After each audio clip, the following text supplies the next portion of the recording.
What do primary care doctors say about phentermine? Oh man, I've heard a lot of it. The one thing I chuckle at is when they say phentermine is just legalized speed. Okay, doc. Well, first off, it's not speed. Speed's an amphetamine. Anybody that's taking amphetamine, go have them do a drug screen. It will come back negative. Phentermine is not an amphetamine, so quit calling it legalized speed because it is not. It is, a matter of fact, less like speed than pseudoephedrine is. So if you're giving them Claritin D, Allegra D, Actifed, Sudafed, Zyrtec D, guess what? You're kind of giving them legalized speed because you can actually make speed out of that stuff.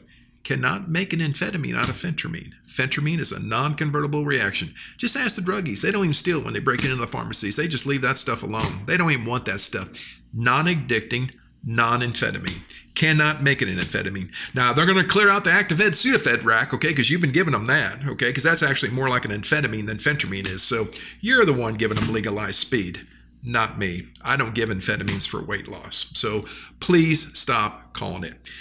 Now, what is phentermine? Is it a stimulant? Yes. Is caffeine a stimulant? Yes. Is pseudoephedrine a stimulant? Well, half the people say it is, the other half don't. When I take pseudoephedrine, it kind of makes me drowsy. Other people get kind of wired up with it. Is amphetamine a stimulant? Yes. Okay, well, where do we give amphetamines to? Treatment of ADD and narcolepsy. Well, let's skip the narcolepsy one. Let's go straight to the treatment of attention deficit disorder.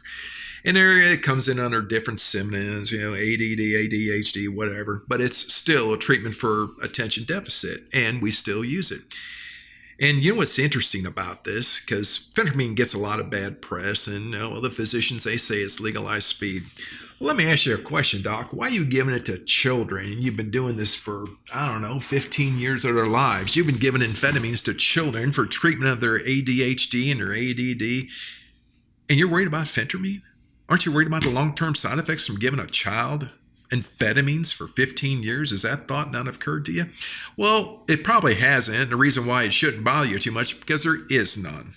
Amphetamines, phentermine, pseudoephedrine, been legal in the United States since 1959. So I'd say the majority of people that started taking it back then, well, they're no longer with us, and they probably all died because their heart stops. But it wasn't because of phentermine. Now, people will say phentermine gives me the shakes. No, it does not. It does not give you the shakes. Hypoglycemia gives you the shakes. Phentermine tends to block those quite a bit. So it doesn't give you the shakes. Does it keep you up at night? Yes. But so does coffee, espresso, tea. Drink too much of that, it's going to keep you up too. But these are all of a stimulant class. Other medications are out there that'll keep you up. You can take prednisone. That tends to keep me up all night long and wire me out. I can't take prednisone. I'm not going to sleep. It's not really a stimulant though. So a lot of medications do have that. Does phentermine block your hunger? Yes. It does a wonderful job. Do it. Can you become tolerant to it? Yes. It is truly a medication you need to work with. I have told all my patients this once. If I told them once, I've told them 1,000 times. I'm sure 1,000 forgot it. Take it as you need it. If you don't need it, don't take it. It is not a medicine there you have to take every day for the rest of your life. It is there to assist you. It is there to assist you with the pain of hunger.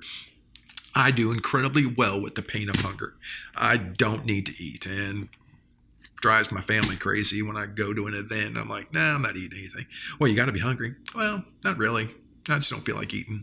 I'm not sick, so quit worrying about me. I just don't want to eat. I don't want to eat because I don't want to gain the weight, because I don't want to have to go to the gym and exercise this nonsense off. So I'm pretty good about it. But if you can't truly control that appetite, which is overwhelming at times, that's where phentermine comes in. Can it alter your moods? Yes, phentermine can. You're not going to read about it. There's not a lot of literature that says that it is a mood-altering substance, but it is. It is a somewhat of a pseudo-neurotransmitter. It is not unlike dopamine. It's not unlike serotonin. It's not like norepinephrine, but it is mood-altering, and about 10 to 15% of the people makes them irritable. And it's not an irritable thing from the hypoglycemia. They're just irritable because they're taking it. But you won't find any of that information really published in the literature that much. There's just really not out there. But trust me, it can. And it's pretty impressive when it does. The interesting thing about it is you can actually be on it for 7-10 years, and all of a sudden one day, have an out-of-body experience, and I don't know why I'm so irritated all the time, and it's Phentermine.